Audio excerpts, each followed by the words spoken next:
عام مسلمان ته هم ښکنځل کول د حدیث د روی څخه دا جائز نه دي، دا فسق دی. هر مسلمان باید د دې څخه اجتناب وکړي او دا لازم دی چې د هغه څخه ځان وساتي. او حدیث شریف کې دا راځي چې انسان به پړ مخې په جهنم کې چولیږي یا ولویږي، د هغه غټه وجه دا دی چې د ده د ژبې د وجې څخه به ولېږي، چې د ده د ژبې د غلط استعمالېدو د وجې څخه دغه سړی به پړ مخې جهنم ته ولېږي.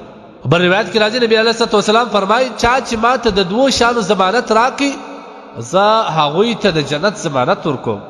هغه دوو شیانو کې یو شی چې کوم دی ژبه هم ده. ریاض صالحین کې یو روایت دی عن ابن مسعود رضی الله تعالی عنه قال رسول الله صلی الله علیه وسلم سباب المسلم فسوق وقتاله کفر. ابن مسعود رضی الله عنه سره روایت دی چې نبی علیه الصلوة والسلام فرمایي چې مسلمان ته ښکنځل کول لا فسق دی او هغه قتلول دا کفر دی. او دغه رقم ابي هريره رضي الله عنه روایت ان رسول الله صلى الله عليه وسلم قال المتسابان ما قال فعلى البادي منهما حتى يعتدي المظلوم. د حضرت ابي هريره رضي الله عنه روایت چې نبی صلی الله علیه وسلم فرمایل چې یو در بل ته چې کوم ښکنځل سره کوي چې کوم سوای په هغه کې چې چا اول شروع کړی ده هغه سربرا دي تر هغه ساعت پورې چې دی پر مظلوم باندې زیادتی کوي. ولهذا عام مسلمان ته ښکنځل کول جائز نه دي. علماء کرامو ته د یو غیر ظاهري سبب بد ویل دا هم ناجایز دي. فقهای کرام داسې لیکي چې کوم سړی عالم ته ښکنځل د علم په وجه وکړي یا د علمیت په خاطر باندې وکړي پر دغه سړی باندې اندیشه د کفر ده. او کوم سړی چې د علماو سره بغض لري یا دغه رقم د علم په وجه دوی سره بغض ساتي پر دغه کسانو باندې فقهای کرام لیکي چې پر دې باندې دا خطره د کفر ده. او فقهای کرام فرمایي چې دغه سړی د خپل ښځې سره نکاح ختمیږي، لهذا دی به د زړه له کومې توبه کوي او احتیاطاً به خپل نکاح هم نوی کوي.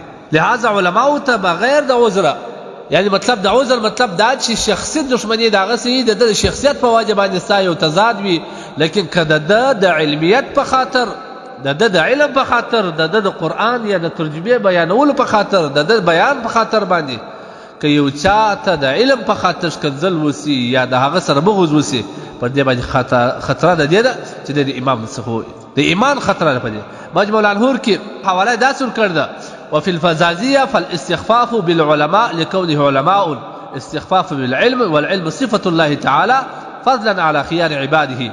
د علماء توهین کول دا د علم توهین دی، علم د الله یو صفت دی. د علم توهین کول چې کوم دی پر دې باندې خطره ده دی چې دا سړی کفر ته ورسېږي. یو بل ځای کې راځي هم مجموع الانهور نقل کړی دي من انهان الشرعية او المسائل التي لا بد منها كفر ومن بغض عالما من غير سبب ذا خيف عليه الكفر. چا چې د یو شرعي مسلې توهین وکړي چې دا زه نه منم دا څه کوم یا دغه رقم بل څه ویل یا عالم سره بغض عالما من غیر سبب ظاهر، د یو غیر ظاهري سبب څخه چې شخصي تضاد وي، دغه علاوه د غیر علم په خاطر عداوت سره وکړي پر دغه سړي باندې خدشه د کفر ده. ولو شتم فم عالم فقيه او علوي يكفر. که چا د عالم خولې ته ښکنځل وکړه چې دا خولې غلط الفاظ او علیاذ بالله مثلا د حدیث یې شول چې دا غلط شان نو پر دغه کس باندې خدشه د کفر ده. اول ټک 495 نمبر صفحه کې د دې تفصیلي وضاحت راغلی. لهذا عام خلکو ته ښکنځل نه دي پکار، علماو ته خو به طریقه او لا ښکنځل روایت نه لري، د دې څخه باید ځان وساتل شي.